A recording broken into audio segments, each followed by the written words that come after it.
आपका स्वागत है हमारी आज की न्यू एंड फ्रेश वीडियो में। आज हम जानेंगे द फर्स्ट चैटबॉट इलाइज़ा के बारे में एंड इलाइज़ा इफेक्ट क्या होता है ये भी जानेंगे and most important and interesting things, उस समय लोगों को ऐसा क्यों लग रहा था कि लाइक चैटबॉट से बात नहीं कर रहे, कंप्यूटर से बात नहीं कर रहे, कि ह्यूमन से बात कर रहे, कि इंसान से बात कर रहे, ये भी जानेंगे। तो चलिए वीडियो शुरू करते हैं। फर्स्ट हम थोड़ा क्रिएटर के बारे में जानते हैं इलाइज़ा के। इलाइज़ा की क्रिएटर का नाम था जोसेफ वाइजेनबूम, जिनका जन्म हुआ था बर्लिन में 1923 जनवरी 8 को एंड 1936 में इनकी फैमिली यूएस शिफ्ट हो गई। वहाँ जोसेफ एमआईटी में एमआईटी प्रोफेसर के तौर पे काम करने लगे एंड जो इलाइज़ा चैटबॉट का डेवलपमेंट था वो 1964 से 1966 के दौरान हुआ एंड उसको पब्लिकली रिलीज़ किया गया था 1966 में। चलिए हम जानते हैं अब इलाइज़ा इफेक्ट के बारे में। लोगों को ऐसा क्यों लगता था कि ये एक ह्यूमन से बात कर रहे हैं instant of computer and chatbot. तो इसको समझने के लिए हमें समझना पड़ेगा इलाइज़ा इफेक्ट के बारे में एंड ये भी समझना पड़ेगा कि इलाइज़ा किस बेसिस पे आपको रिप्लाई करती थी, किस बेसिस पे आपसे वो बात करती थी। तो जो इलाइज़ा चैटबॉट का बात करने का तरीका था वो बेस्ड था रोजेरियन साइकोथेरेपी पे, जो इंस्पायर है कार्ल रोजर्स से एंड कार्ल रोजर्स एक साइकोथेरेपिस्ट थे। इनके बारे में आपको और जानना है तो मैंने डिस्क्रिप्शन में लिंक दिया है, प्लीज़ गो एंड रीड, काफ़ी मज़ेदार स्टोरी है इनकी। तो अब मैं आपको बताता हूँ कि रोजेरियन साइकोथेरेपी एक्चुअली है क्या। ये रोजेरियन साइकोथेरेपी एक लाइक काइंड ऑफ थेरेपी है। Let's take a example for clear understanding.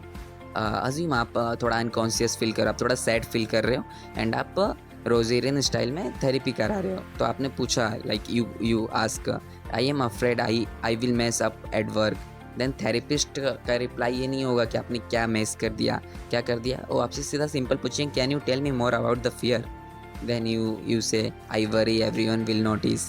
Then therapist say what do you think it would mean if people notice. then you said I guess I feel embarrassed. Then therapist say what does that embarrass feel like for you. You think आप मेरे point को समझ गए, you got my point. वो आपसे आपसे core problem के बारे में नहीं जानते, वो आपके बारे में जानते हैं। उनसे ये थेरेपी के थ्रू लाइक जहाँ तक मैंने रिसर्च किया मुझे पता चला, ये थेरेपी के थ्रू आपको ऐसा फील होता है कि जो प्रॉब्लम है एक्चुअली में इतनी बड़ी नहीं है जितनी बड़ी आप समझ रहे हो। ये एक नॉर्मल थिंक है। ये खास बात थी ये रोजेरियन थेरेपी की। तो चलिए हम थोड़ा टेक्निकल बातें करते हैं। अब जानते हैं कि एलाइज़ा का बैकएंड एक्चुअली में काम कैसे करता है, वो रिप्लाई कैसे देता है इस एंड जो ये चैटबॉट है एलाइज़ा चैटबॉट, ये 1966 में डेवलपमेंट हुआ था इसका एंड काफ़ी पहले की बात हो गई। तो उस समय इतना एडवांस चीज़ें नहीं हुई थी, इतना एडवांस कोडिंग नहीं चल रही थी। तो एलाइज़ा को सिंपल रूल बेस्ड चैटबॉट है, इस पर कुछ रूल डिफाइन कर दिए, इसको बता दिया गया है कि आपको ऐसे रिप्लाई देना है, ऐसे रिप्लाई देना है, इस चीज़ को ऐसे हैंडल करना है, उसके अकॉर्डिंग ये रिप्लाई देता है एंड जो कोडिंग करते हैं हम उसको स्क्रिप्ट बोलते हैं। तो ये जो एलाइज़ा चैटबॉट में स्क्रिप्ट हुआ है और डॉक्टर स्क्रिप्ट यूज़ हुआ है, one of the most famous script है ये डॉक्टर स्क्रिप्ट। तो इसको समझने के लिए हम कुछ 5 स्टेप में समझेंगे। स्टेप वन में लाइक एलिजा को ना कुछ कीवर्ड्स दे दिए गए हैं, उसमें से कुछ कीवर्ड्स को हाई प्रायोरिटी दी है, कुछ को लो प्रायोरिटीज़ दिए हैं, कुछ को मतलब हाई वैल्यू दी गई, कुछ की मान्यता ज़्यादा है एंड कुछ की मान्यता कम है।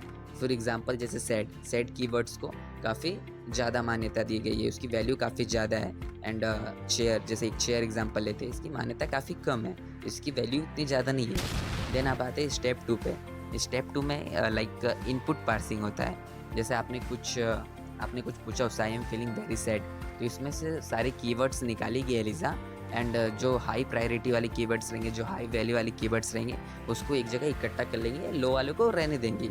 देन उसका एक स्टैक बनाएगी और उसके अकॉर्डिंग वो आपको इनपुट आउटपुट देने का ट्राई करेगी। देन आते हैं हम स्टेप 3 में। लाइक स्टेप 2 में उसने सारे हाई वैल्यू वाले कीवर्ड्स को इकट्ठा कर लिया है। जैसा कि मैंने बताया ये रूल बेस्ड चैटबॉट है, इसके पास कुछ फिक्स पैटर्न है, कुछ फिक्स रूल है, उसके अकॉर्डिंग आपको आउटपुट मिलता है। तो इसके पास लाइक कीवर्ड्स आ चुके हैं एंड फॉर एग्जांपल एक एग्जांपल लेते हैं, इससे आपको क्लियर अंडरस्टैंडिंग होगी। जैसे आपने पूछा आई एम सैड, तो देन इसका रिप्लाई आएगा why are you sad, because of pattern, because of rule. Then step 4 में आते हैं, प्रोनाउन स्वैपिंग होता है इसके अंदर। लाइक आई का यू हो जाता है, माई का योर हो जाता है, एक नेचुरल फील के लिए रिफ्रेशिंग हो जाता है। देन स्टेप 5, इसके अंदर एक कैच है, लाइक जैसा कि मैंने बताया आपको, इसका एक कोर फीचर क्या है कि ये कीवर्ड्स लेता है और जो हाई वैल्यू वाली कीवर्ड्स रहते हैं उसको एक जगह इकट्ठा करता है, उसके बाद उसमें स्वैपिंग करता है, पैटर्न मैच करता है, उसको ट्रांसफॉर्म रूल लगाता है, जो स्क्रिप्ट में रूल है उसके अकॉर्डिंग आपको आउटपुट देता है। बट आपने कुछ ऐसा पूछ लिया और एलिज़ा के पास उसका सी नहीं है।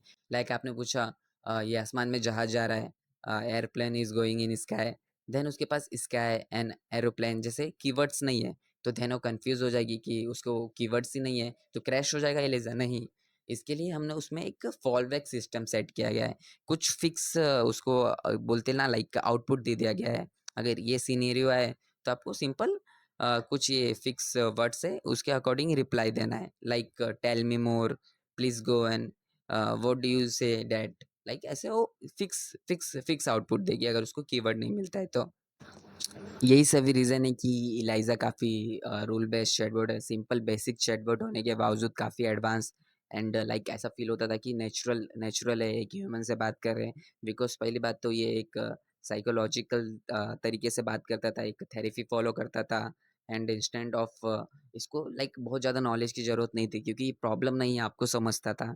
तो आप जो पूछते थे उसको स्वैपिंग जैसा मैंने बताया कि रूल रूल चेंज कर देना, आई की जगह यू यूज़ करना, माई और इस टाइप से वो आपसे पूछता था, आपके बारे में और जानता था कि आप सैड फ़ील कर रहे हो, क्यों सैड फ़ील कर रहे हो, इसकी वजह क्या है? लाइक इस टाइप में। वो एक उसको बहुत ज़्यादा नॉलेज बेस की ज़रूरत नहीं थी इस सभी चीज़ को समझने के लिए एंड उस समय फर्स्ट चैटबॉट था, लोगों के लिए नया एक्सपीरियंस था, इसलिए लोगों को काफ़ी इससे एक अटेंशन भी मिला एंड काफ़ी अट्रैक्ट हुए लोग इस चैटबॉट से। आज के समय में चैटबॉट काफ़ी ज़्यादा एडवांस हो चुके हैं। इसके अंदर आप लाइक रूल तो सेट कर सकते हैं, देन आप एलएलएम का यूज़ करके इसको एक ब्रेन दे सकते हैं एंड डिफरेंट काइंड ऑफ चीज़ें भी करा सकते हो, एक एजेंट बना सकते हो। अगर आपको इस पे एक डिटेल में वीडियो चाहिए शॉर्ट एंड फनी वे में, लाइक ज़्यादा टेक्निकल डिटेल नहीं, आपको किस तरह से वर्क करता है, क्या ख़ासियत है, सडन चेंजेस क्या थे इसके अंदर जो चैटबॉट इतने एडवांस हो गए, प्लीज़ कमेंट। मैं इस पे एक शॉर्ट एंड बेहतरीन वीडियो जितनी जल्दी हो सके उतनी जल्दी बनाने का ट्राई करूँगा।